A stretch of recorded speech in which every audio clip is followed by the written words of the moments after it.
Pieno sostegno della Regione siciliana alle iniziative che puntano a valorizzare la vocazione della Sicilia, alla produzione e all'utilizzo delle energie rinnovabili, investendo su un nuovo tipo di formazione professionale che faccia davvero incontrare la domanda e l'offerta di lavoro industriale.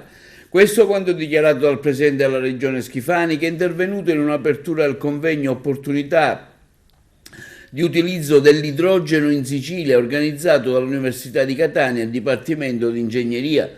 Per realizzare questi ambiziosi progetti occorrono anche professionisti qualificati, quindi sarà necessario provvedere a investimenti significativi nella riqualificazione, nell'aggiornamento della forza lavoro, ha detto il Presidente della Regione. Da qui nasce il sostegno del Governo alla Regione e alle iniziative come queste, al master proposto dalla consulta dei dipartimenti di ingegneria delle 4 università siciliane per la formazione di tecnici da utilizzare per la transizione energetica basata sull'uso dell'idrogeno verde, fornendo anche il patrocinio all'iniziativa.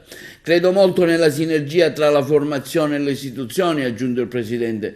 Il nostro sistema della formazione professionale non funziona, va riformato con coraggio, senza fare sconti a nessuno. Sono stanco di vedere che la nostra terra produce figure che poi non si inseriscono nel tessuto lavorativo, economico e industriale. Capisco che incontrerò tantissime riserve nel portare avanti questa riforma, ma è il momento di una svolta. Concentrerò i miei sforzi su quella che dovrà essere la riforma del governo Schifani. Solo così avremo in Sicilia un mondo del lavoro competitivo e pronto a recepire l'offerta che verrà fatta ai nostri giovani. Solo così raggiungeremo una crescita di prodotto interno lordo che, secondo gli ultimi dati, si vede dietro l'angolo.